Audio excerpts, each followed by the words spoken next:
Hello, Filt 110 students. This video is designed to take you through the course, show you resources, give you an idea of how the structure will be and everything that you need, as well as tips for success while you're in this class, because I know all of you want an A and we want to help you get it. So let's start here with faculty information. You are in a co-taught course, which you probably have never been in before. So here we are. I'm Ronna Krause Adams. This is Brian Krause.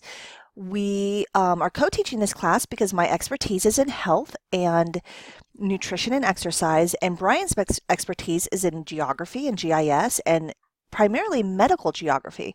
And so we know that particularly in this day and age, public health is so important. On top of the fact, your skill set in the workforce is also going to be really important, and how you can decipher data and evaluate data and be able to display data in a way that's meaningful and interesting is going to be a really important skill for all your classes, but also just as you move forward. And so this is why it's co-taught.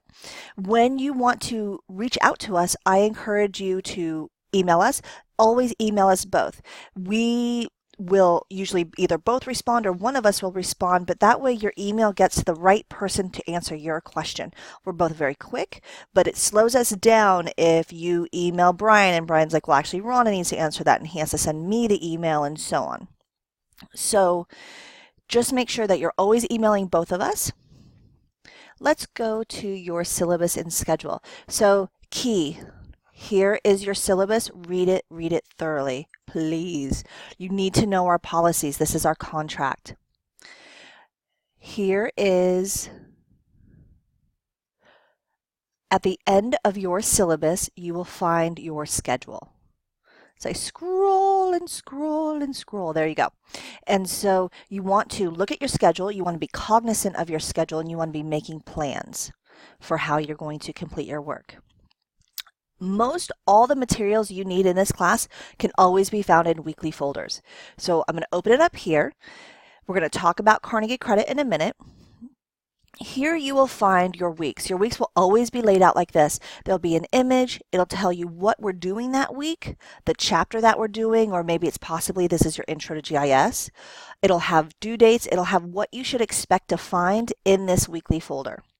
When you go into your weekly folder, few things. For most everything, there will be learning objectives that pertain to the chapter that you're studying. These are your study guides. In addition, I do one more type of study guide. Every single chapter, you're going to get a series of essay questions. These are designed for you to complete ahead of time. They will help you study for all the multiple choice questions that will be on your exams. But what I will also do is I will pull these essay questions and put them on your exam. So if you've been diligent, not only will you ace the multiple choice and the true false, you'll have your essay questions already written for you. So this is a great way to study. You will have that with every single chapter.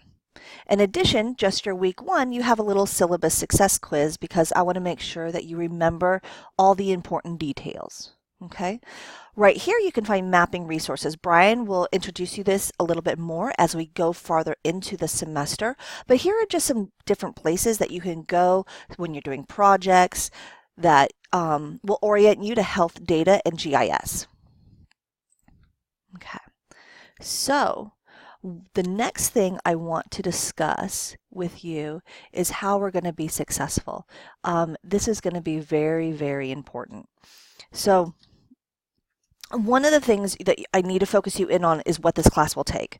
This class is going to take 7.5 to 9 hours of your life. There is no shortcut on that. There is no drawing that back. Yes, it is only a 100 level class, but we are a Carnegie Credit institution, and that means in order to award you accredited credit, we need to meet this standard, and your weeks are designed to meet this standard. Typically, your week outline will look like reading and taking notes. I will always, or Brian will, post a little mini lecture for you, kind of a narrated like I'm doing right now. And that will not cover all the material in the chapter, because if you had to watch an hour-long video on all that material, you would be as bored as I would be giving it. So we only make small snippet videos to help you along. So, but the expectation is you're spending about 1 to 2 hours every week reading your material, doing your essay questions for study, taking notes. You will have mapping projects and assignments in this class, whether they be case studies out of the textbook. Obviously, we'll have a fair amount of mapping assignments as this course is designed to help teach you GIS and spatial analysis. And then you'll have a little time every week to review your course materials because we will have exams. And so your exams will typically cover about 4 weeks that you probably want to spend a little time each week going over your material.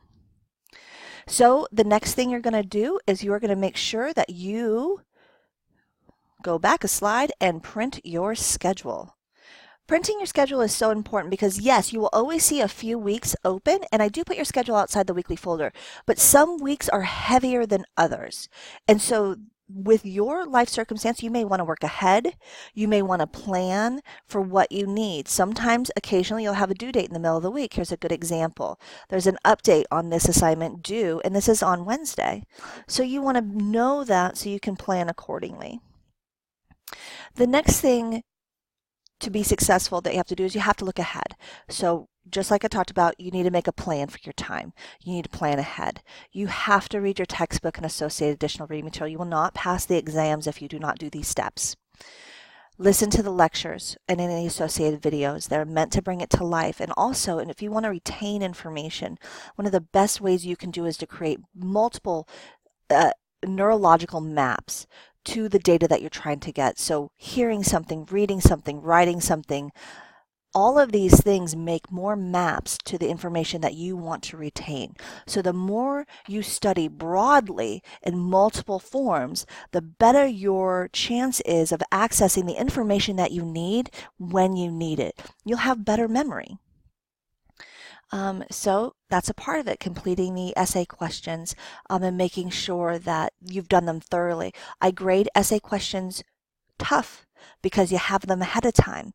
So, you give me one sentence, you're going to get 1 out of 5 points because I'm expecting you to really expand upon that question. And then begin your projects early.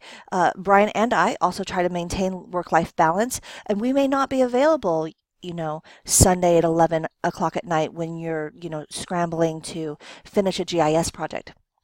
And so you need to make sure that you understand the programs that you're working within early on, and that you're not waiting till the last minute because we may or may not answer emails on the weekend. We typically work a 9 to 5 schedule like everyone else, and so don't leave it to the last minute. Lastly, have fun. This class is going to do some crazy cool stuff, and you're going to see stuff you've never seen before.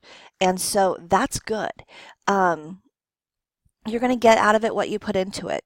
There's a lot of personal application in this class. There's a lot of social, cultural, world-changing information to be able to evaluate other cultures. What's driving our culture? How are we getting so diseased and sick so fast? Right? These are all very applicable to how you live today, how you'll raise your kids, how you'll interact with a refugee, right? And so really consider you are going to get what you put into it. But I also want you to be realistic. You can't be 100% in everything in your life.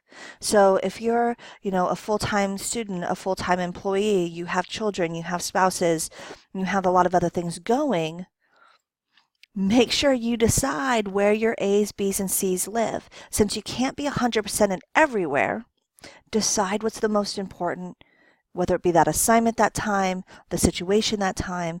This will actually help you be successful, telling yourself the truth about how much time you have and where it's most important that you're successful.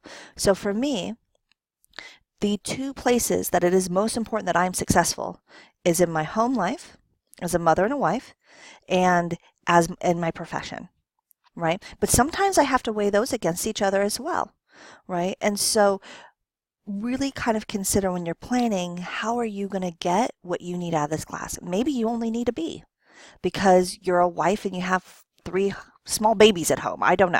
But you decide so you are successful. I've had numerous students, especially personally because I'm one of the associate professors in the health sciences, try to do too much, and then they get bad grades and they can't get into the programs that they want to get into. And they feel very frustrated and defeated. But the reality is that they shouldn't feel that way. They just try to do too much, right? And so I want to help you be successful. I hope you have a great first week. Please let me know if you have any questions. Just include Brian on the email too.